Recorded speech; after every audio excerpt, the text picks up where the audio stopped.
Good morning. Welcome to the WEX Wakeup for Friday, October 20th. I'm Christy Matino. President Joe Biden laid out his case for wartime aid to both Israel and Ukraine in a primetime address Thursday night, shortly after returning from the Jewish state to pledge his support in the war against Hamas.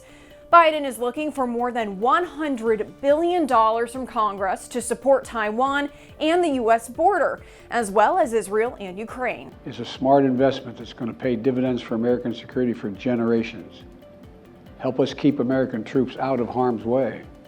Help us build a world that is safer, more peaceful, more prosperous for our children and grandchildren.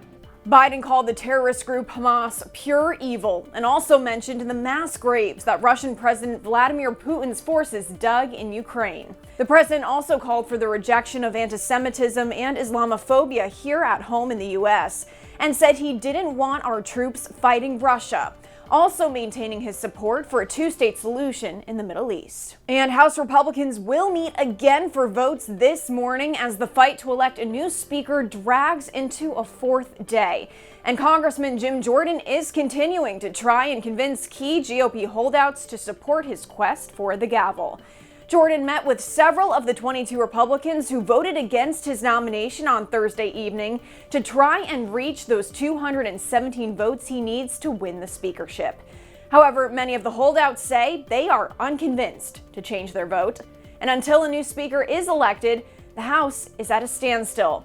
The government will only remain funded until November 17th. But Congressman Matt Gaetz, who led that charge to oust former Speaker Kevin McCarthy, is still standing by his decision to file that motion. We're shaking up Washington, D.C. We're breaking the fever. And you know what? It's messy, but the only reason people think there's chaos in this town right now is because the special interests aren't in control anymore. So I think we're going to have an upgrade at the position of Speaker of the House. And U.S. Army Private Travis King, who fled to North Korea back in July, has been detained and charged with desertion and possession of child pornography. 23-year-old King was released from North Korean detention and returned to the U.S. late last month.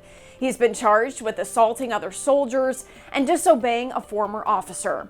He is facing 8 counts in total. His mother released a statement saying she was concerned for her son's mental health and asked that he be given the presumption of innocence. King was released from a South Korean prison in July.